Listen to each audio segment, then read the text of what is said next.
ये वाला जो टॉपिक है ये बहुत ही इम्पोर्टेंट है क्योंकि सेक्शन 9 की जो आप बोल सकते हो कि वैधता है वो फैमिलीज लॉ में इतनी जरूरी है। और अकॉर्डिंग टू मी इस सेक्शन 9 का बहुत ही अच्छे तरीके से इंटरप्रिटेशन हो चुका है। फिर भी ये डिबेटेबल है। देखते हैं इसमें क्या कमियां हैं और सेक्शन 9 क्या बोलता है हिंदू मैरिज एक्ट का। बेसिकली इसमें क्या है, रेस्टिट्यूशन होती है आपकी कंजुगल राइट्स की। ठीक है, जनरल सा आइडिया में अगर आपको बताऊं बिफोर स्टार्टिंग दिस लेक्चर, कभी भी कोई भी वाइफ, जैसे मान लीजिए कोई वाइफ जो है अपने हस्बैंड का घर बिना कुछ विदाउट एनी रीजन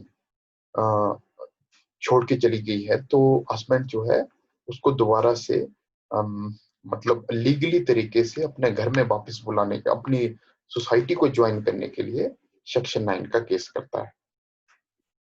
और ये जो सेक्शन 9 है ये आपका एक बहुत बड़ा एक वेपन भी है उस पार्टीज के लिए, दोनों मतलब हस्बैंड वाइफ में से उस पार्टीज के लिए जो कि आगे या तो डाइवोर्स लेना चाहती है, ठीक है, या जो मेंटेनेंस के खर्चे से बचना चाहती है। क्योंकि अगर सेक्शन 9 की डिग्री पास हो गई और डिग्री पास होने के बाद कोर्ट ने ऑर्डर किया, ऑब्वियस है डिग्री पास हुई कि आपको जो है अपने हस्बैंड की सोसाइटी या अपने वाइफ की सोसाइटी ज्वाइन करनी पड़ेगी। ठीक है, अगर उसने ना की तो then it is a ground for divorce. ठीक है, उसने ना की then it is a ground for to dismiss the maintenance. जो अगर किसी वाइफ ने जो है मेंटेनेंस का खर्चा किया है तो वो इसी ग्राउंड पे जो है कोर्ट जो है उसको डिसमिस कर देगा, मतलब मेंटेनेबल नहीं है। अगर वाइफ ने सेक्शन 9 की जो डिग्री की कंप्लायंस नहीं की है। ठीक है, तो ये बहुत ही इंपॉर्टेंट है। आप इसको ऐसे बोल सकते हो कि it is like a umbrella, कि कोई भी जो भी आपकी मतलब इट्स लाइक अ शील्ड, कि कोई भी स्वॉर्ड जो है जो दूसरी पार्टी मतलब हस्बैंड के हैंड में, कि जो आगे डिवोर्स लेना चाहता है या लेना चाहती है, कि वो जो एज ए शील्ड यूज होती है कि कोई भी अगर कुछ भी हो तो जैसे मेंटेनेंस से भी बच जाएगा और डाइवोर्स भी मिल जाएगा। So let's discuss in a very detailed matter a very important topic for the judicial exam and the pre-exam most important case इसमें जो सरोज रानी का केस है we will discuss now। देखिए, restitution of a conjugal rights basically क्या है। Marriage जो है हमारे हिंदू समाज में क्या बोला जाता है कि give rise to the relationship की between two partners, the husband and the wife, which further give rise to the moral relation. This relation also gives a birth to different sets right and obligation. These rights and obligation cumulative constitute conjugal rights and can be termed as an essence of the marital union। देखिए, basic meaning क्या है इसका, conjugal rights का, कि साथ में रहना और एक दूसरे की सहायता करना जब भी आपका कोई जरूरत पड़े। ठीक है, और relation also give a birth to different sets right and obligation. Obligation में आपका वही आ गया, एक दूसरे के प्रति वफादार रहना। ठीक है, और राइट्स आ गया जैसे किसी किसी चीज की जरूरत है, हस्बैंड वाइफ से मांगेगी, वाइफ हस्बैंड से मांगेगा। This is all. ठीक है, नाउ जनरली अगर आप देखो, it is a general accepted a norm that each spouse should act as a support to other in hard time, should be there to comfort and love the partner. But if any of the partner leaves the other without any reasonable or sufficient cause, देखिए यहां से बात आती है कि जब भी आपका कोई पार्टनर किसी विदाउट एनी रीजन से छोड़ के चला जाए, देन द एग्रीव्ड पार्टी जो होती है, चाहे वो हस्बैंड हो चाहे वो वाइफ हो, can knock the door of the court. वो कोर्ट का दरवाजा खटखटा सकते हैं और बोल सकते हैं कि my Lord, restitution of a conjugal right is the only matrimonial remedy available is a restitution of a conjugal right। मतलब कि हमें जो है restitution of a conjugal right की जो है डिग्री प्रदान की जाए, और ये जो मेरा पार्टनर जो मेरे को बिना किसी रीजन से छोड़ के चला गया, इसको फिर से बॉन्ड किया जाए, मतलब फिर से इसको मेरी सोसाइटी में ज्वाइन करवाया जाए। डायरेक्ट लैंग्वेज को देखिए, सेक्शन 9 क्या बोलता है आपका, restitution of a conjugal right when either the husband और द वाइफ। देखिए दोनों पार्टीज की बात कर रहा है, चाहे वो हस्बैंड हो चाहे वाइफ हो। Without reasonable excuse. देखिए it's a very important question. The degree of sorry the section 9 जो है का जो केस है वो कौन कौन कर सकता है, या सेक्शन 9 की जो डिग्री है वो कौन कौन अवेल कर सकता है कोर्ट से, हस्बैंड और वाइफ, या ओनली वाइफ, या ओनली हस्बैंड। तो इस तरह के क्वेश्चन पूछे जा चुके हैं और पूछे जाते हैं। तो इसलिए बोथ द पार्टीज, मतलब इट मे बी हस्बैंड और it may be a wife. ये हस्बैंड भी हो सकता है, पति भी हो सकता है, पत्नी भी हो सकता है, दोनों में कोई भी जो है आपका रेस्टिट्यूशन ऑफ कंजुगल राइट्स की डिग्री ले सकता है और उसका केस कर सकता है। देखिए कोई भी पार्ट, कोई भी हस्बैंड हो, पति या पत्नी, दोनों में से कोई भी जो है विदाउट एनी रीजनेबल एक्सक्यूज, किसी कारण के बिना, ठीक है, withdraw from the society of the other, मतलब हस्बैंड को छोड़ के चली गई या पत्नी को छोड़ के चला गया, जो एग्रीव्ड पार्टी है मे अप्लाई, वो जो है by the petition to the district court, जो डिस्ट्रिक्ट सत्र न्यायालय है वहां पे क्या कर सकते हैं, आपकी पिटिशन फाइल कर सकते हैं, और for restitution of a conjugal right and the court on being satisfied of the truth. और कोर्ट अगर सेटिस्फाई होता है कि हाँ यहाँ पे सच्चाई है, जो the statement made in such petition, जो भी उस पिटिशन में लिखा हुआ है, and that there is a no legal ground why the application should not be granted, और वहां पे कोई भी ऐसा ग्राउंड नहीं बनता है कि जिससे कोर्ट को लगता है कि हाँ इसकी जो पिटीशन है, इसने जो पिटीशन मेरे सामने फाइल करके रखी है, मेरे को ये डिसमिस करनी चाहिए, तो कोर्ट जो है restitution of a conjugal right की जो है क्या कर देगा, डिग्री पास कर सकता है। सिंपल बोलता है, क्या बोलता है, देखिए मोस्ट इंपॉर्टेंट थिंग इसमें क्या है, you have to keep in your mind कि हस्बैंड चाहे वो वाइफ हो, दोनों जो है सेक्शन 9 की जो है डिग्री को जो है अप्लाई कर सकते हैं।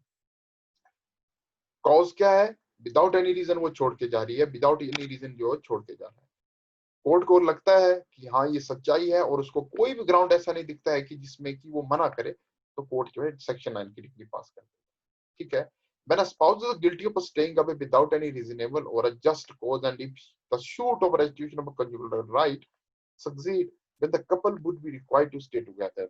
Thus it can also be inferred that section 9 is the marriage saving clause of clause or a section।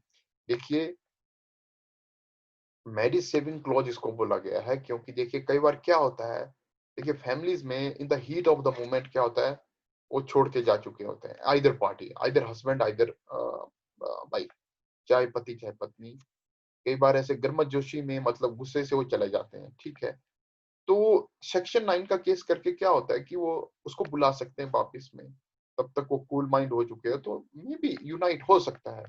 इसलिए जो सेक्शन 9 को मैरिज सेविंग जो है आपका क्लॉज बोला गया। देखिए सबसे पहले जो है इसको जो है मुंशी बजलूर वर्सेस शमशुनैश बेगम के केस में जो फिर भी काउंसिल ने इंडिया में इंप्लीमेंट किया था, इसेंशियल जो इंग्रेडिएंट है आपके सेक्शन 9 के requisite, spouse must not be staying together. First thing क्या है, चाहे हस्बैंड हो चाहे वाइफ हो, वो साथ में नहीं रहने चाहिए, साथ में रह रहे होंगे तो सेक्शन 9 नहीं चलता है। withdrawal of a party from the other must have no reasonable ground for such withdrawal,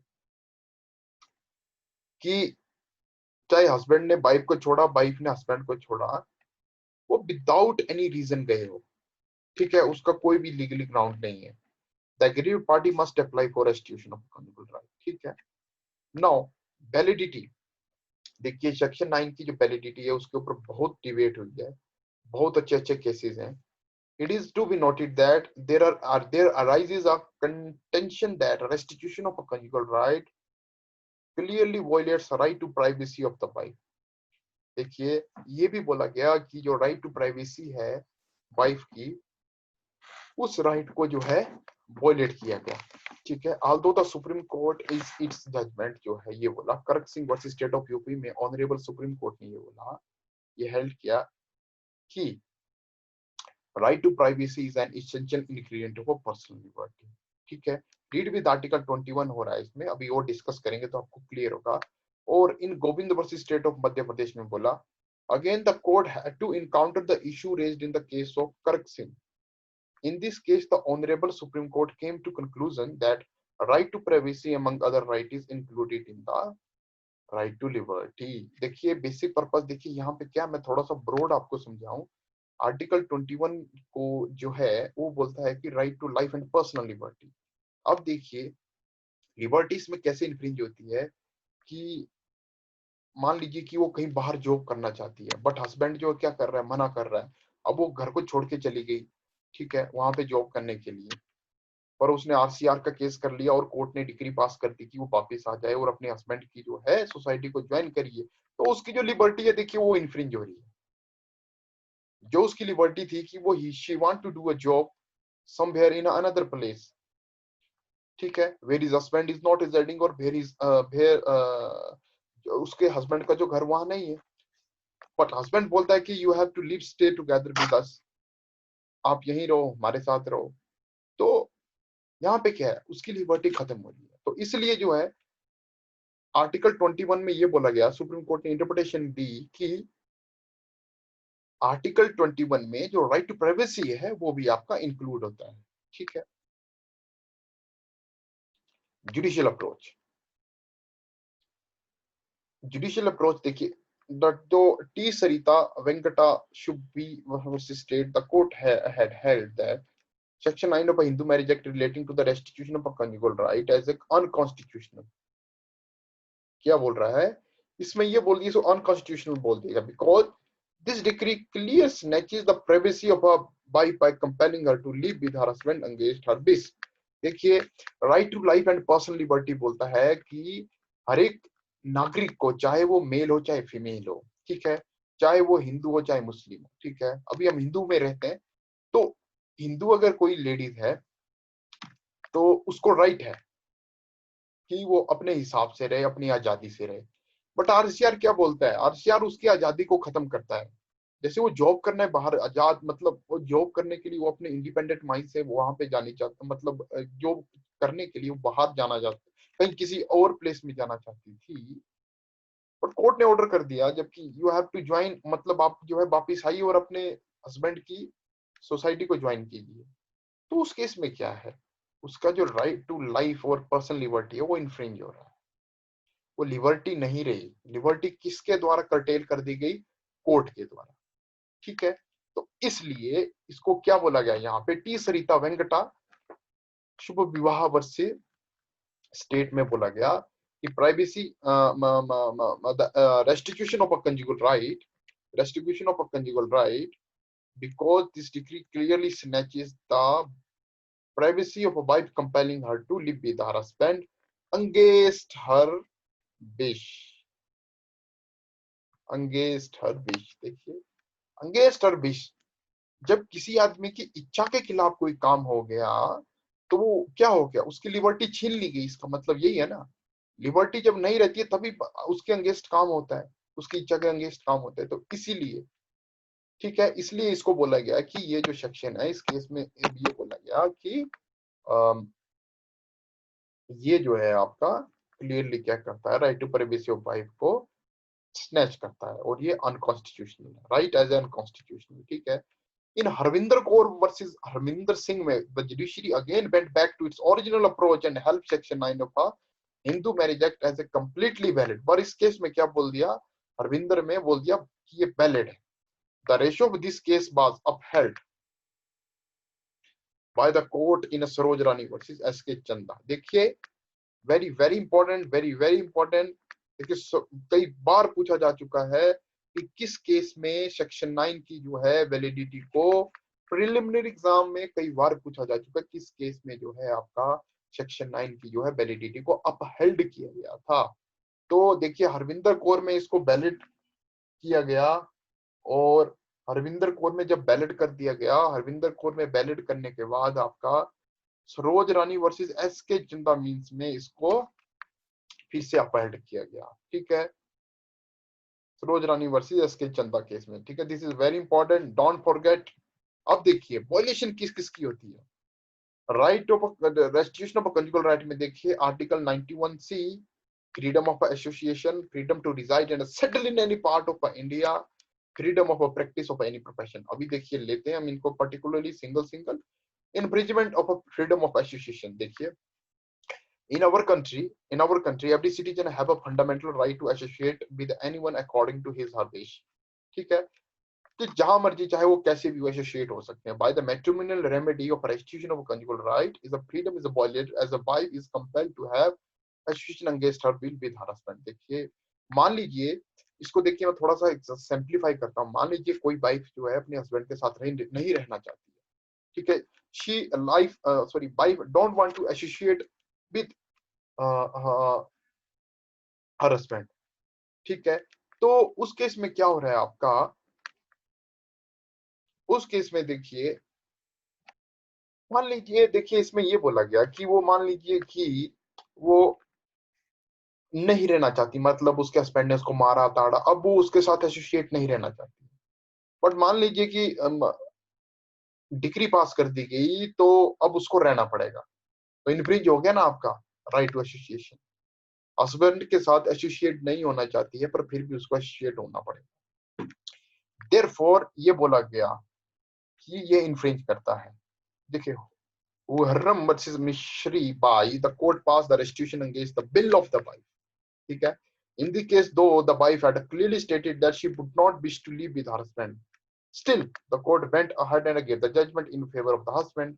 देखिए, इसी केस में वही बोला ना कि अब वो नहीं रहना चाहती थी, there may be any reason, but फिर भी कोर्ट ने पास की और उसको अब रहना पड़ेगा। The court went ahead and gave the judgment in favor of the husband. The opposite thing happened in Atmaram, where the judgment was passed in favor of a high. वही बात हो गई, मतलब इन्फ्रिंज हो गया उसका राइट टू एसोसिएशन, जो कि आर्टिकल 19 जो है गारंटी करता है हमारा, इसको सिटीजन को, इंडियन को।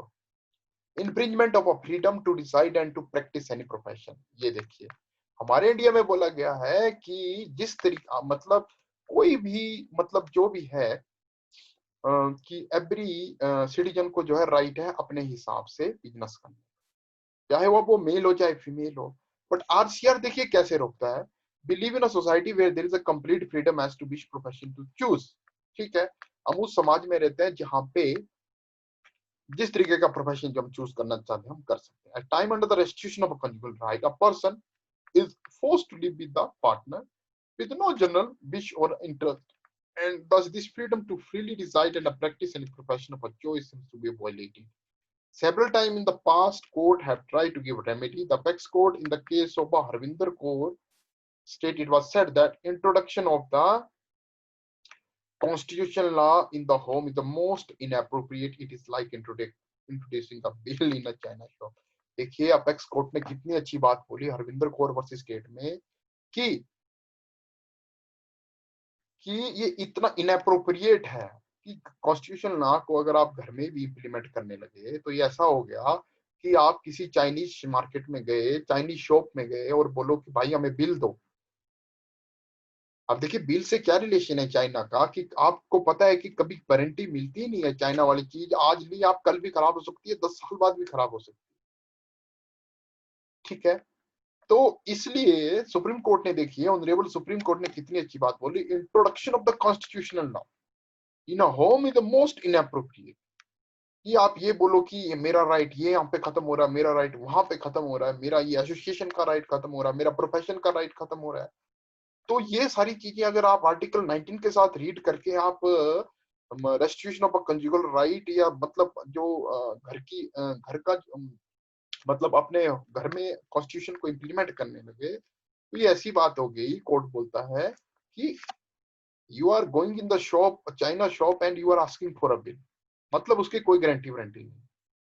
तो ये मतलब ये इतना टिपिकल है, आप ये समझ लो कि कॉन्स्टिट्यूशन को होम में अपना अपने मतलब किसी के भी घर में इम्प्लीमेंट करना।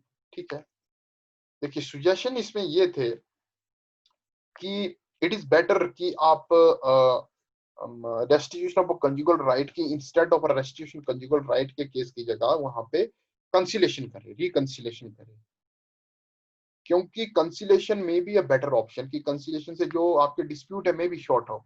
पर आरसीआर में देखिए, जब आपका इतनी प्रताड़ना हो गई है किसी को भी, एनी ऑफ द पार्टी, चाहे हस्बैंड हो चाहे वाइफ हो, जब वो नहीं रहना चाहती है या नहीं रहना चाहता है तो उसको फोर्सफुली क्यों भेजें। ठीक है, तो some of the people as this point of view कि it is really not good. तो क्योंकि जब किसी सोसाइटी को जब वो छोड़ ही चुकी है किसी कारण की वजह से या छोड़ चुका है, तो फिर उसको दोबारा से फोर्सफुली उसी सोसाइटी में भेजना इट्स नॉट अ गुड। देखिए नो,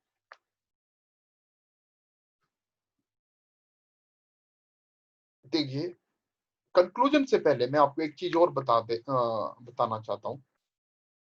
जो आरसीआर का जो केस है, बेसिकली देखिए कई जो है इसमें आपकी अल्टीरियर मोटिव से जो है आपका केस किया जाता है। अल्टीरियर मोटिव देखिए इसमें क्या क्या है आपके। एक तो देखिए जनरली अगर some person is a good man या good women, she due to some mistake any of the partner, चाहे वो आपकी हस्बैंड हो वाइफ हो, उसने घर छोड़ दिया है, पर अब वो चाहते हैं कि वो वापिस आ जाए, वो मिलना चाहते हैं, तो such kind of a decree can help them. But उन इस तरह के आरसीआर जो है, रेस्टिट्यूशन ऑफ कंजुगल राइट, जो वो बहुत मददगार है। बट कई कैसे होते हैं, जैसे सपोज मान लीजिए अल्टीरियर मोटिव से केस करते हैं, जैसे पासपोर्ट टू डाइवोर्स हो गया ये, ठीक है, कि पता है कि अगर आरसीआर की डिग्री पास हो गई, तो अगर वो कंप्लाई नहीं करेगा या करेगी तो हम इससे डाइवोर्स ले लेंगे। या डिफेंस फॉर मेंटेनेंस, ठीक है, ये अगर मान लीजिए कि आरसीआर की डिग्री पास होगी और पत्नी जो है मेंटेनेंस का केस कर चुकी है, और आरसीआर की डिग्री पास हुई और वो कंप्लाई नहीं कर रही है, तो फिर उसको मेंटेनेंस नहीं लगती है। क्योंकि इसमें क्या है, जो ग्राउंड आपका मेंटेनेंस में है बिलफुल डिजर्शन, वही ग्राउंड इसमें है बिलफुल डिसर्शन का। यही तो प्रूव है ना कि वो बिना कारण से कोर्ट कब डिग्री पास करता है आरसीआर की, जब वहां पे कोर्ट को लगता है कि कोई भी वैलिड ग्राउंड नहीं है कि घर छोड़ने, ठीक है। तो these are the two ulterior motive जो कि आपके आप कह सकते हो कि वो आपके सेटिस्फाई होते हैं आपके आरसीआर से, ठीक है। तो this is all about RCR, restitution of conjugal right. On conclusion देखिए बहुत अच्छी लाइन लिखी थी ये इस आर्टिकल में। A horse can be brought to the water but pond, sorry water pond but can not be compelled to drink. किसी घोड़े को आप किसी तालाब में तो ले जा सकते हो, पर उसको ये नहीं बोल सकते, उसको जबरदस्ती आप पिला नहीं सकते जब तक उसकी इच्छा ना हो, ठीक है। तो ये बहुत इंपॉर्टेंट, और देखिए इतनी अच्छी लाइन है कि मेरे को बहुत ही अच्छी लगी है। सच काइंड ऑफ अगर लाइन अगर आप कभी मेन एग्जाम में लिखोगे तो आई एश्योर यू एग्जामिनर आपको 10 की जगह 11 मार्क्स दे देगा। 11 तो नहीं दे सकते, आई एम जस्ट जोकिंग, 10 की जगह 10 मार्क्स दे देगा, क्योंकि ये बहुत ही अच्छी लाइन है और इससे आपकी मेंटल कैपेबिलिटी लगती है कि how easily you can interpret the law. The above mentioned proverb is very famous and the concept of the restitution seems to be akin to the theory of the conjugal right. ठीक है? When a person is separated emotionally from the another, then it become really difficult to unite them. वही तो बात बोल रहे हैं कि जब कोई आदमी, जब कोई पार्टी जो है, जब कोई पार्टी अगर आपकी, तो जब कोई जो है आपकी पार्टी, चाहे हस्बैंड हो वाइफ हो, जो मैं बात बोल रहा था, अगर वो इमोशनली सेपरेट हो चुकी है तो उसको यूनाइट करना it's not a good thing, ठीक है। Thus, restitution of a conjugal right is such a matrimonial remedy which will force the person, force करती है कोर्ट की डिग्री कि तुम ज्वाइन करो, but it cannot guarantee its effectiveness. Some section of the people also say that it engages the concept of a natural law of a theory. अपने अपने view है, but according to me, a horse cannot to be brought to the water pond, can be brought to the water pond, but cannot be compelled to drink. ये बहुत अच्छी line है, इसी पे stick रहिए। Thank you very much.